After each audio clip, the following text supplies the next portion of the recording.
धर्म के अंदर वापसी का प्रयास करना गलत नहीं है। और सुप्रीम कोर्ट ने व्यवस्था दी है कि 25A धर्म का प्रचार करने की इजाजत देती है, लेकिन धर्मांतरण का इजाजत नहीं देती। और जो मैंने कहा है वो धर्मांतरण की परिभाषा में शामिल नहीं है, वो तो मूल धर्म में लौटना है। नहीं, रफीक खान ये कह रहे हैं पहले उनको पाकिस्तानी पाकिस्तानी कहा आपने और अब जो है उनको वापस मूल धर्म में बुलाने का आह्वान किया। मैंने आप हाउस की उसमें देख लीजिए, कहीं पर अगर लिखा हो कि मैंने कहा हो कि रफीक खान पाकिस्तानी है, मैंने अगर कहीं हाउस के अंदर रिकॉर्ड में तो होना चाहिए ना। आप बिना रिकॉर्ड में दर्ज हुई बातों को या कहीं पर कुछ सरकते हुए कल क्या कह दिया उन लोगों ने आसन को, उसको कैसे हम आधार मान लेंगे? उसके लिए तो रिकॉर्ड में दर्ज होना चाहिए। हाँ, ये मैं दावे के साथ कह रहा हूं कि उनके पूर्वज हिंदू थे, और अगर वो हिंदू धर्म में वापस आते हैं तो उनके पूर्वजों की आत्मा को शांति मिलेगी, और मुगलों ने जो उनके ऊपर अत्याचार किया है उसका जवाब मिलेगा। गोपाल जी, कई लोग हो सकता है आ जाएं, लेकिन क्या रोटी बेटी के संबंध हो सकेंगे? क्यों नहीं? पराए हैं ही नहीं। रोटी बेटी क्या होता है?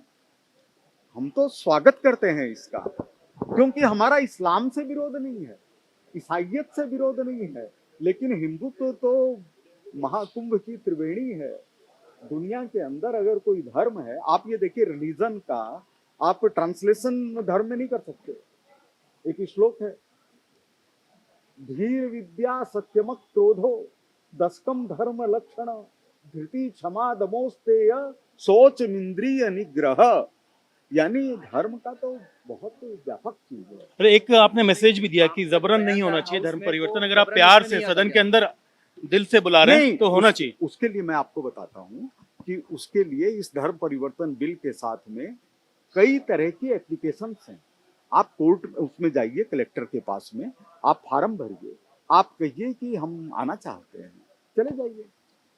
मतलब रफीक खान अमीन कागजी आते हैं तो वो धर्म परिवर्तन नहीं होगा, मूल धर्म में लौटना होगा। ये विधेयक की भाषा है, ये गांधी जी का सपना है, ये इनके पूर्वजों का सपना है। जैसे 1766 के अंदर रघु राम, जो कि दत्तात्रेय ब्राह्मण थे, वो धर्म बदल करके और शेख मोहम्मद अब्दुल्ला हो गए। ये किसने लिखा है? शेख अब्दुल्ला ने अपनी जीवनी ब्लेजिंग ऑफ चिनार में लिखा है। तो उसको कैसे बदलेंगे? आज अगर शेख अब्दुल्ला का परिवार ये चाहे कि हिंदू धर्म में आए, तो किसकी आत्मा को शांति मिलेगी? जो रघुराम दत्तात्रेय ब्राह्मण थे, उनकी आत्मा को शांति मिलेगी। नेहरू परिवार भागा इसीलिए क्योंकि वहां पर जबरन धर्म परिवर्तन हो रहा था। तेग बहादुर जी में शक्ति थी, वो बलिदान देने के लिए दिल्ली आ गए और चांदनी चौक पर बलिदान दिया। तो ये राष्ट्रभक्ति से जुड़ी हुई बातें हैं। मुस्लिमों में कौन कौन से वर्ग या समाज हैं जो दूसरे धर्मों से कन्वर्ट होकर बने? नहीं, हिंदुस्तान के अंदर रहने वाले 99% जो मुस्लिम हैं वो मूलतः हिंदू धर्म से जुड़े हुए हैं। जैसे मोहम्मद अली जिन्ना हिंदू धर्म से जुड़े हुए थे, जैसे इकबाल हिंदू धर्म से जुड़े हुए थे। ये जो दुनिया भर के अंदर आतंक मचाने का काम कर रहा है जाकिर, ये हिंदू धर्म से जुड़ा है। तो इसलिए हिंदू धर्म के वापसी का मतलब है गंगा के अंदर स्नान करना। आप क्यों नदी नालों के अंदर पड़े हुए हैं?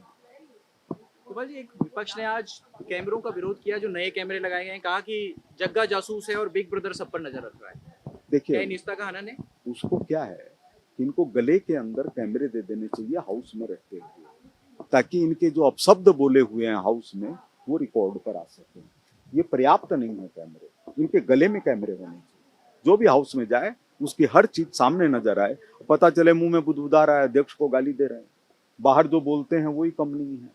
तो इसलिए इनके लिए कैमरे जरूरी थे। मीडिया के अंदर आया था ना कि जब धरने हो रहे थे तो कैसी बातें हो रही थी, क्या वो रिकॉर्ड पर नहीं होनी चाहिए? इतनी मर्यादा तो रहे हाउस के अंदर। कुछ कैसा नहीं कहा। आप उठा के उस दिन के न्यूज़पेपर देख लीजिए, आपने खंडन किया हुआ हो तो वो देख लीजिए। किसी महिला को कोई ये कहे हाउस के अंदर कि मेरे पैर उसके दबा दो और ये कर दो और ये कर दो, इससे ज्यादा क्या ग्लानि की बात होती? आजाद भारत के अंदर इस तरह की बात कर रहे हैं।